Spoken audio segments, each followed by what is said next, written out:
Como se disse acima, falando da sorte lançada pelos deuses, dividiram toda a terra em lotes, maiores aqui, menores alhures. Instituíram em sua própria honra cultos e sacrifícios. Foi assim que Poseidon, tendo recebido como quinhão a ilha Atlântida, instalou em certo lugar desta ilha os filhos que engendrara de uma mortal. Perto do mar, mas na altura do centro da ilha, havia uma planície, a mais bela, dizia-se, de todas as planícies e a mais fértil. E perto dela, distante do seu meio, aproximadamente 50 estádios, havia uma montanha de altitude mediana. Sobre essa montanha, habitava então um dos homens que nesse país eram originalmente nascidos da terra. Seu nome era Evenor, e vivia com uma mulher, Leucipa. Deram nascimento a uma única filha, Clito. A jovem atingira a idade núbil quando seu pai e sua mãe morreram. Poseidon a desejou e uniu-se a ela. Platão, Crítias, terceiro século antes da Era Comum.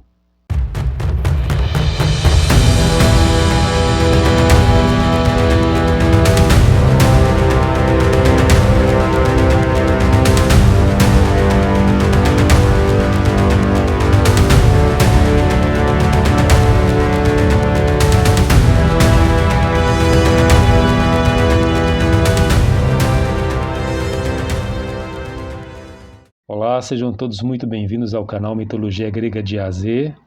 Meu nome é Sérgio Paulo de Melo Feitosa, sou mestre em Ciências da Religião e psicólogo clínico. É um prazer estar aqui mais uma vez trazendo conteúdos relacionados ao mito grego, aos deuses gregos, aos heróis, às suas gestas, às suas ações, suas aventuras. Estamos aqui em mais um capítulo, mais um episódio. Esse é o quarto episódio da descendência de Poseidon. Então, hoje aqui nós vamos tratar de 10 personagens que muitas vezes não são conhecidos, que são os 10 filhos de Poseidon, que são os reis da Atlântida. Quando a gente escuta Atlântida, com certeza é um nome que povoa o imaginário de muita gente, né? Na verdade, a Atlântida ela é um local mitológico que foi citado e, enfim, ela faz parte de toda uma cultura pop, uma cultura popular, durante os últimos anos, durante as últimas décadas, aliás. O assunto sempre foi muito tratado, sempre foi muito falado, mas aqui hoje eu não falarei da Atlântida, né? Eu deixarei para falar da Atlântida quando chegar a parte dos lugares mitológicos. Hoje aqui eu vou trazer para todos os reis da Atlântida, né? São em número de 10, como eu falei, e curiosamente, inclusive eu estava fazendo um comentário hoje com um paciente em consultório, porque em algum momento eu acabei comentando sobre a questão da Atlântida, porque ele tinha puxado a história de que está vindo o filme do Christopher Nolan, A Odisseia, e aí eu dizia, né, que muitas vezes as pessoas que conhecem aligeradamente a mitologia tem uma visão de que o Zeus ele só gerava figuras heróicas no sentido positivo, enquanto que Poseidon ele seria aquele contraponto em que ele, no mito, sempre é recordado como tendo engendrado monstros. E, na verdade, a coisa é muito mais complexa do que a gente pode imaginar. E aí eu até dizia para ele, eu digo, a prova de que Poseidon era um deus que era capaz de gerar filhos, descendência equilibrada, é exatamente por conta dessa tradição que a história conta de que ele gera esses 10 filhos, esses 10 reis da Atlântida, e todos eles foram reis que, no sentido proverbial, eram indivíduos equilibrados, justos, bons soberanos, né? Mas enfim, então hoje a gente vai falar sobre a questão desses 10 reis, né, desses 10 reis atlantes, e quem são esses 10 reis, né? Então, são 5 pares de gêmeos.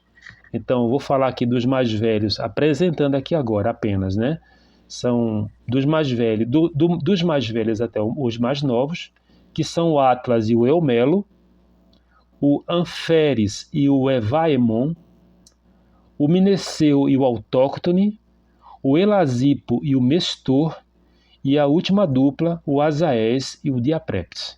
Então, esses são os 10 filhos, os 10 reis da Atlântida.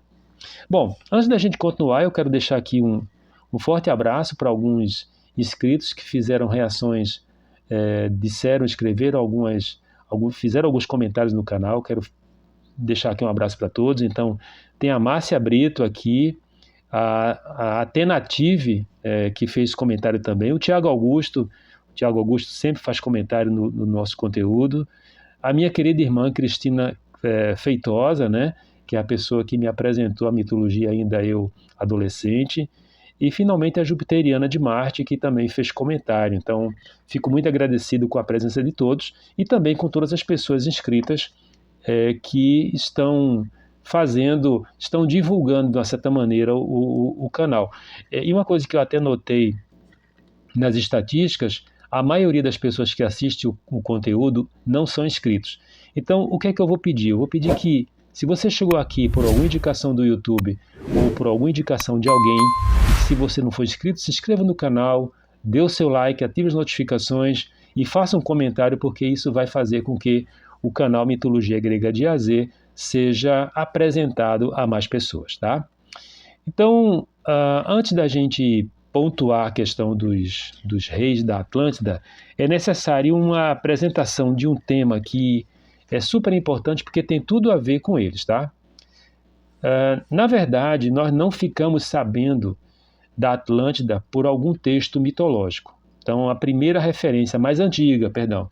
mais antiga referência que nós temos é no Timeu e no Crítias do Platão. Então, essas obras elas são obras do período já da velhice do Platão. Então, inclusive, o Crítias ele fica incompleto, e tanto um quanto o outro pontuam as questões que envolvem a existência da Atlântida. E é exatamente no Crítias que vai acontecer, Platão vai nominar esses reis. Mas, enfim, antes da gente pontuar essa questão desses reis, ainda que alguns tenham uma importância maior e outros tenham importância sendo apenas comentado no mito, ou melhor dizendo, nesse texto filosófico que acaba alimentando o mito por sua vez, o próprio Plutarco. O Plutarco diz o seguinte, em relação a Solon, falando de Solon, né? Porque de acordo com Platão, Solon ouviu quando estava passando pelo Egito com os sacerdotes da cidade de Sais, né? Em relação a essa história da Atlântida, né? E o Solon diz o seguinte: por essa época Solon encetara uma vasta obra sobre a história ou fábula da Atlântida que ouvira contar aos sábios de Sais e envolvia os atenienses.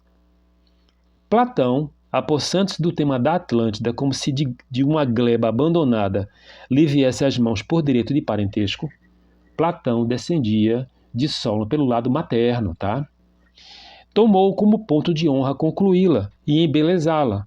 Rodeou a Atlântida de vastos pórticos, muralhas e pátios, como jamais se vira em nenhuma outra história, fábula ou poema. Mas como começou tarde sua obra, morreu antes de terminada. E quanto mais nos impressionamos com o que escreveu, mais lamentamos com o que faltou.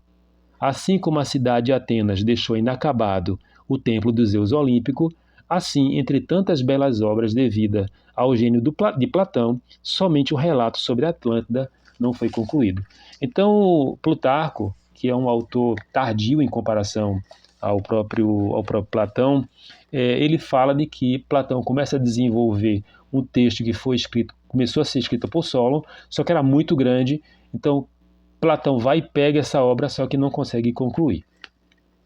Mas antes de nós pensarmos e falarmos sobre esses 10 reis, né, como eu tinha comentado, é necessário que se fale de um termo, inclusive que o Platão fala aqui, quando ele diz que no surgimento da ilha, né, ele diz assim: sobre esta montanha habitava então um dos homens que neste país eram originalmente nascidos da terra. Seu nome era Evenor. É uma interpretação que texto está podendo dizer que o Evenor seria do lugar, mas no sentido mitológico existem personagens em que a terra produzia.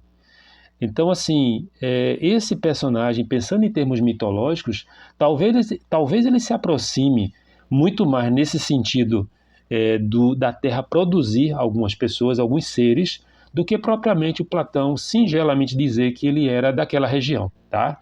Como estamos entrando num reino mitológico, no reinado mitológico das ideias, então não seria estranho de modo algum a gente pensar de que o Evenor seria exatamente um desses autóctones, né? Que é quando ele fala no grego o nascido da terra. Quando eu comecei a pesquisar, desculpe, quando eu comecei a pesquisar, então eu encontrei vários autóctones. Então nós temos o Anfictião, que foi o primeiro rei de Atenas. Ele é autóctone, ele foi gerado por Géia, né? Sim, uma coisa muito importante também é que todos os autóctones, ou quase todos, eles eram biformes. Dentro do mito, eles sempre são representados de uma maneira bem parecida com os gigantes, em que uma parte do corpo era uma parte humana e a outra parte, que seria do torso para baixo, em formato de serpente. Isso era muito comum nas representações dos seres autóctones. Então nós temos o Cécrops, mais uma vez, desculpe, o Cécrops, que foi o primeiro rei de Atenas, o Cranaus, segundo rei de Atenas, o Erictônio, o personagem Erictônio, né, que a gente vai comentar futuramente, que é um filho que vai ser um filho de Atena, que Atena vai gerar fora do ventre. Na verdade, quem gera, quem faz todo o desenvolvimento de Erictônio é Géia. Tem o Perifaz, que foi um rei da Ática. O Pilos é um outro autóctone. O Ogiges, que foi o primeiro rei da Ática também. O Alaucômenes, que foi um rei na Beócia. Os Espartói, comentei aqui num certo momento que os Espartói, do qual vai dar origem os espartanos, eles todos foram nascidos da terra, tá? Eles nasceram dos dentes de um dragão que cuidava de um bosque de Ares, e esses dentes foram semeados quando chegar na gesta de Jasão. A gente vai comentar sobre isso, mas eu também já comentei aligeradamente sobre essa questão dos Espartói, inclusive o nome quer dizer semeado, né? E por último, o Ectênis, que é o primeiro habitante da Beócia. Nós podemos até dizer que ele seria uma espécie de Adão, fazendo a devida comparação entre o primeiro habitante do lugar, como no mito judaico cristão, em que se acreditava e se acredita dentro do mito que primeira pessoa, né, o primeiro casal, o Adão e a Eva, tá? Fora desses mais comuns, mais constantes, então nós temos ainda outros autóctones, então, que não são tão conhecidos assim. Então, o Cres, o Licasto, o Argos, o Argo de 100 olhos, que ele era um guardião da deusa Hera e que ficou protegendo ou vigiando aquele amor de Zeus, que a Io, né, que Zeus transformou em novilha. Ele era um autóctone, né? Pelasgo, Figales, um filho de Licaon, né? Licaon, aquela figura que foi transformada em lobo, né? Zeus transformou ele em lobo mediante a selvageria que ele tinha. Ele chegou a matar um ser humano e serviu a Zeus para saber se Zeus identificaria ali carne humana. Então ele tinha um filho que foi associado a ele, que seria um autóctone. O primeiro rei de Esparta, o Lelex. E por último, o Aras, que é um rei que foi um fundador de uma cidade na Filásia, que era um autóctone, né? Há outros autóctones mais afastados no mito, tirando esse primeiro grupo ali daqueles 10 e agora desses 4 que eu comentei. Um que é o Egialeu, que é o primeiro habitante do Peloponeso, que também é um outro tipo de Adão, fazendo a devida comparação. O Coresos, que foi o fundador do templo de Ártemis em Éfeso, né? O famoso templo de Ártemis em Éfeso, considerado uma das 7 maravilhas do mundo antigo. O Mérops de Cos, que foi padrasto de Faetonte, aquele que pegou o carro de Hélios e acabou sendo fulminado por Zeus, porque estava destruindo o universo, estava destruindo a Terra. O Pieros, que foi primeira referência mitológica a um poeta que escreveu um louvor às musas, ele era um autóctone. E o Tílio, finalmente, ele foi um habitante da Lídia, também considerado um autóctone. Então a gente tem mais ou menos aqui uns quase 20 personagens da mitologia autóctones, uns mais importantes, outros menos importantes, tá? No caso de Leucippe, né? De Leucippe, então assim, uma referência em relação a Evenor como autóctone, e de Leucippe, que era a companheira dele, a história de Platão, ela não diz se Leucippe ou Leucipa, ela era também um autóctone como o esposo, tá? Eu encontrei 10 personagens com esse nome, então a gente vai encontrar uma Oceânide, inclusive essa Oceânide de Leucippe, ela estava junto com Perséfone quando Hades raptou ela. Há uma Leucippe que é a avó do herói Meléagro, que é um herói super importante, que está envolvido numa grande caçada, que é a caçada do javali de Calidon, né? Nós temos uma irmã de Calcante, a Leucippe Calcante foi o adivinho da armada grega que se preparou para a guerra de Troia, era Leucippe também. E a esposa de Laomedonte, ela era chamada de Leucippe. Mas enfim, essa Leucippe que nós estamos citando aqui, eles tiveram uma única filha, que é a Cleito, né? O mito diz que Cleito era belíssima, belíssima, belíssima, belíssima. Então, atento à beleza dela, e ela ficou sem os pais, ela ficou órfã. Então Poseidon se aproxima, se apresenta, e ali tem com ela um relacionamento, e desse relacionamento eles vão ter 10 filhos, eles vão ter 5 pares de gêmeos nesse lugar. O curioso é que o local onde tanto Evenor quanto Leucippe moravam, aparentemente já seria a Atlântida. E uma coisa que é também curiosa em relação a essa questão da Atlântida é o seguinte, é que no mito, quase sempre quando Poseidon ele entrava numa espécie de competição com outro deus para ser o deus protetor daquele lugar, quase sempre ele perdia. Ele perdeu de diversos lugares no confronto, oferecendo seus benefícios à terra, ao local onde ele se interessou. O mais famoso confronto que ele teve em relação a isso foi com a sobrinha Atena, na cidade de Atenas, quando ele acabou perdendo, uma vez que ele fez com que surgisse o cavalo do mar, só que a Atena, ela ofereceu a oliveira, né? Então, ele sempre perdia. Só que a Atlântida, que é a terra que vai ser a terra dada para ele vai ser patrono de várias cidades, sim. Mas o mais famoso lugar na história de Poseidon, de fato, é a Atlântida. Então, esse lugar, ele vai ser um lugar que é diferentemente de outros lugares no mito que podem ser encontrados geograficamente. A Atlântida, ela entra no reino de história totalmente lendário, né? É um reino lendário, um local mitológico, né? Apesar de todas as tentativas no decorrer dos séculos, das décadas, dos anos em relação a encontrar Atlântida, nunca foi encontrado nada, né? Não existem pesquisas aprofundadas, inclusive o registro mais antigo, como eu já cheguei a comentar, que nós temos em relação à Atlântida, que não está dentro da mitologia grega, mas acaba sendo um local mitológico, né? Porque envolve um personagem mitológico por excelência, que é Poseidon.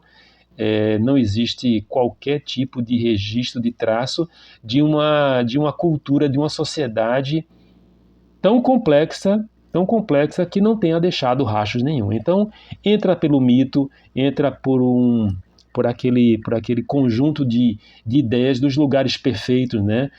Do período da Idade do Ouro, que vai ser muito comum dentro de várias mitologias, daquele lugar perfeito, onde tudo era muito justo, tudo era muito correto, ordenado, e era um local de bem-aventurança divina, tá? E aí se encaixa perfeitamente dentro desses aspectos mitológicos. E volto a recordar, a história de Atlântida, ela não está sendo referida nos maiores textos da mitologia grega. Ela é citada num texto filosófico de Platão, tá? Só que aí, como ela faz referência à figura de Poseidon e de condições que são muito pertinentes e são muito caras ao mito, como por exemplo personagens autóctones, então é como se o mito dissesse assim: opa, eu quero essa história para mim, tá bom?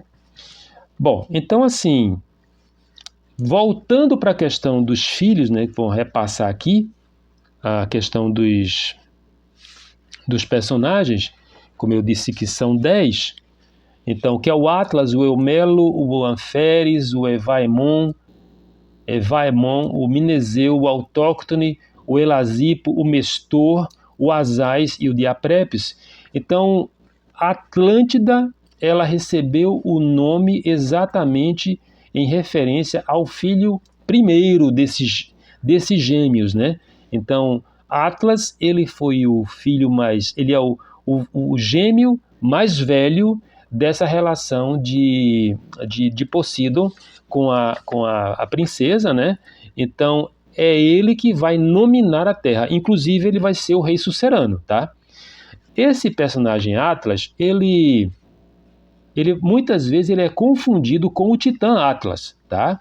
Inclusive, existem relatos que dizem que esse rei citado, de acordo com as minhas pesquisas, ele chega a ser citado por Eusébio de Cesareia, né? E o Diodoro Sículo, ele teve uma irmã, tá? Ele teve uma irmã. Isso são relatos mais tardios, tá? Ele teve uma irmã e ele foi criado por essa irmã chamada Basileia. Basileia quer dizer rainha, né? Por outro lado, algumas versões dizem que essa Basileia, ela foi companheira dele, ao invés de irmã, companheira, tá? Então ele se confunde claramente em alguns momentos, ele se confunde claramente com a história do Titã Atlas, que foi condenado a carregar o planeta, o mundo nas costas, e que foi pai das ninfas Hespérides, né? Então, que ficavam lá no final do mundo.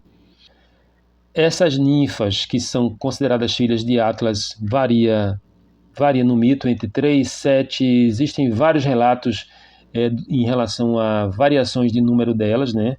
Eu encontrei a Egle, a Eritia e a Héspera, né? Isso se elas fossem 3, a gente vai encontrar com muita frequência essas ninfas, filhas de personagens, sempre em 3, 3, 3, 3, mas existem outros relatos que elas são até em número de 7, tá? No caso do Eumeu, que seria o irmão gêmeo de Atlas, só que foi o que nasceu depois, o nome Eumelo, né? Eumelo quer dizer o rico em ovelhas. Encontrei 8 personagens com esse nome Eumelo, tem de diversas importâncias. No caso de Eumelo aqui, rei de Atlântida, ele não há um relacionamento que seja identificado e nem filhos identificados, tá? Então, é um personagem que ele tem a sua importância porque ele nasceu logo após esse primeiro personagem, esse rei sucerano, que é o Atlas. O Anferes, que seria o terceiro filho, né? O nome quer dizer ajustado, o Anferes. Também no mito não existem relatos sobre os seus relacionamentos ou filhos, né? O quarto filho de Poseidon dessa relação com Cleito é o Evaemon. Encontrei 3 personagens. No caso dele aqui, também não há registros de com quem ele se relacionou e uma geração dele. O Minezeu, a mesma coisa, então não encontrei registros de com quem ele se relacionou e também a sua descendência. O autócton, ou autóctone, né? O autócton. Quer dizer, o próprio nome já entrega, né? Nascido da própria terra, que é parecido com a situação, no caso do pai dele, né? Que é o Evenor, que era uma figura nascida da terra. Então, o autóctone já entrega no próprio nome, que quer dizer nascido da terra. Não há registro, não encontrei nenhum registro com quem ele se relacionou e qual a descendência dele. O penúltimo par de gêmeos, que um é o Elasipo, que seria o mais velho, o nome no grego quer dizer cavaleiro. Encontrei 2 personagens. O mais interessante seria ele, também não há relatos de com quem ele se relaciona e descendência. Ao Mestor, o nome Mestor quer dizer conselheiro ou mentor, né? Eu encontrei 4 personagens, tá? Inclusive tem um filho de Príamo com esse nome e tem um filho de Perseu com Andrômeda que tinham esse próprio nome. Então, na verdade, são personagens de uma certa forma até mais importantes do que esse Mestor aqui, que é um rei da Atlântida. Finalmente, o último par de gêmeos, o Azaés, não encontrei nenhum tipo de com quem ele se relaciona e com a descendência dele. E finalmente o Diaprepes, que quer dizer distinguido. Também não encontrei nenhum tipo de relato de descendência ou do que ele se relacionou. Mas uma coisa que é muito importante e que eu achei bem bacana em relação a essa questão desses reis Atlântidas, ou Atlantes, né? É que são todos reis que foram reis justos, né? O Platão diz assim: adquiriram riquezas em tal abundância que jamais, sem dúvida, nenhuma casa real as possuiu semelhante, e nenhum possuirá tais tão facilmente para o futuro.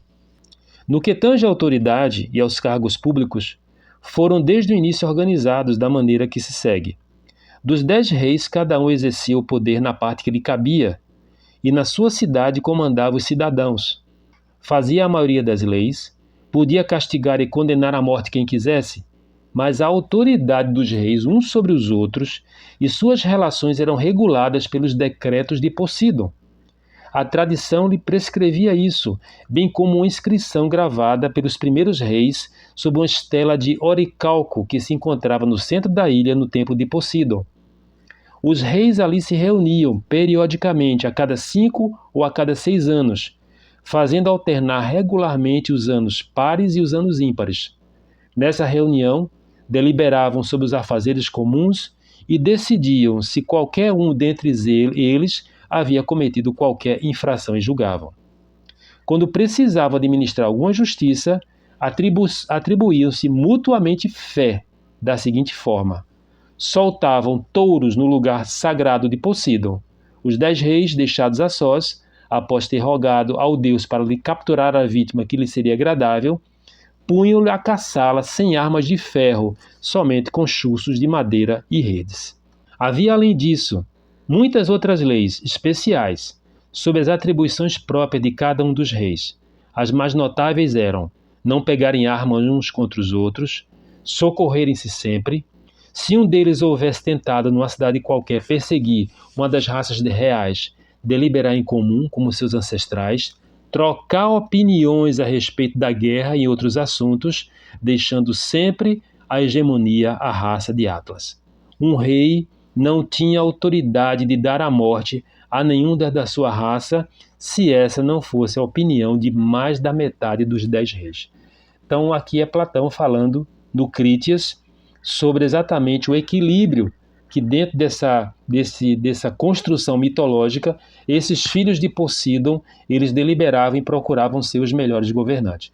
Então, assim, está muito distante de serem personagens desequilibrados, como muitas vezes muitas pessoas podem pensar que Posidon só gerou monstros. Na mitologia, Posidon gerou monstros? Sim, nós sabemos que, como representava muitas vezes as forças da natureza, então o mito ele retrata isso claramente. Só que o personagem, a figura de Posidon, ele é uma figura que foi ultrapassando as décadas, foi ultrapassando os séculos e, consequentemente, foram colando nele civilidade. Então, talvez, inclusive, eu não recordo dentro das leituras que eu tenho, mesmo diante de personagens que são marcados pelo equilíbrio, como Atena e Apolo, um conjunto de personagens tão equilibrados como esses reis atlantes que são filhos de Poseidon. Bom, então nós vamos parar por aqui, né? Chegamos a um tamanho bom aqui do nosso conteúdo, então vou dar continuidade aos os filhos a descendência de Poseidon nos próximos conteúdos. Nós estamos nos aproximando da metade deles, né? Tem muita gente para ser falado, inclusive alguns argonautas, mas então estou apresentando agora esses reis atlantes e agradecendo se você ficou até aqui assistindo o conteúdo, quer dizer que você gostou do que foi trazido. Se você não for inscrito, eu vou pedir que você se inscreva, que você ative as notificações, dê o seu like e apresente o canal Mitologia Grega de AZ para outras pessoas que gostam do conteúdo relacionados ao mito grego. Quero deixar aqui um agradecimento muito especial, como disse no começo, a todas as pessoas que deixaram aqui um comentário, e vou pedir que quem não fez, faça algum tipo de sugestão, vai ser super importante para o canal. Então, um forte abraço a todos e até breve com o nosso próximo conteúdo falando sobre mais descendentes de Poseidon. Até breve.